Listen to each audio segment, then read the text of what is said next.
വിശദമായ വാർത്തയിലേക്ക്. ജമ്മു കാശ്മീരിലെ കിഷ്ത്വാറിൽ മേഘവിസ്ഫോടനത്തെ തുടർന്നുണ്ടായ മിന്നൽ പ്രളയത്തിൽ മരണം 23ആയി. നിരവധി പേരെ കാണാതായി. ചോസ്തി, ഗാണ്ടർബാൾ മേഖലകളിലാണ് മേഘവിസ്ഫോടനം ഉണ്ടായത്. പഹൽഗാമിലും മേഘവിസ്ഫോടനം ഉണ്ടായി. ആളപായം റിപ്പോർട്ട് ചെയ്തിട്ടില്ല. സ്ഥിതിഗതികൾ രൂക്ഷമാണ്. സസൂക്ഷ്മം നിരീക്ഷിക്കുന്നുവെന്ന് സർക്കാർ അറിയിക്കുന്നു. സാധ്യമായ എല്ലാ സഹായങ്ങളും നൽകുമെന്നും പ്രധാനമന്ത്രി നരേന്ദ്രമോദി അറിയിച്ചു.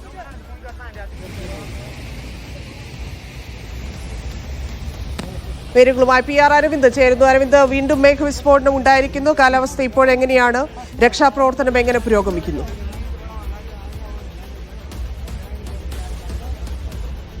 ഇനി ജമ്മു കാശ്മീരിലുടനീളം കനത്ത മഴ തുടരുകയാണ്. വിവിധ മേഖലയിൽ നിന്ന് അനിഷ്ട സംഭവങ്ങൾ മാത്രമാണ് റിപ്പോർട്ട് ചെയ്തുകൊണ്ടിരിക്കുന്നത്.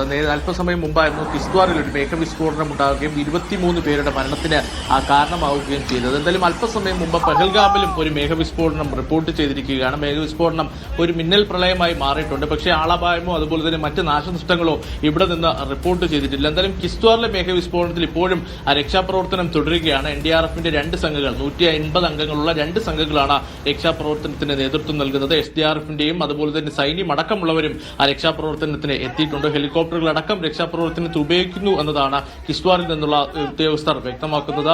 കേന്ദ്ര ആഭ്യന്തരമന്ത്രി അമിത്ഷായും അതുപോലെ തന്നെ പ്രധാനമന്ത്രി നരേന്ദ്രമോദിയും സാഹചര്യം വിലയിരുത്തിയിട്ടുണ്ട്.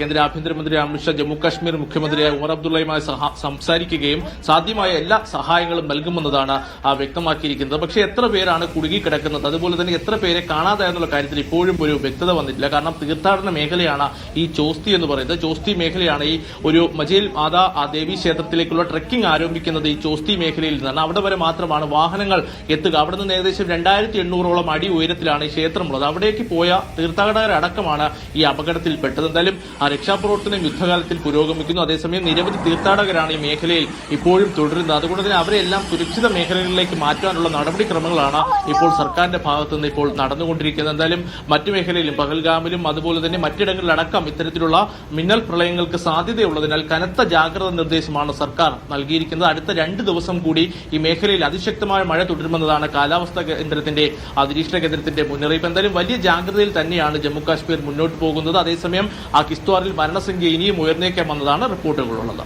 ധന്യ.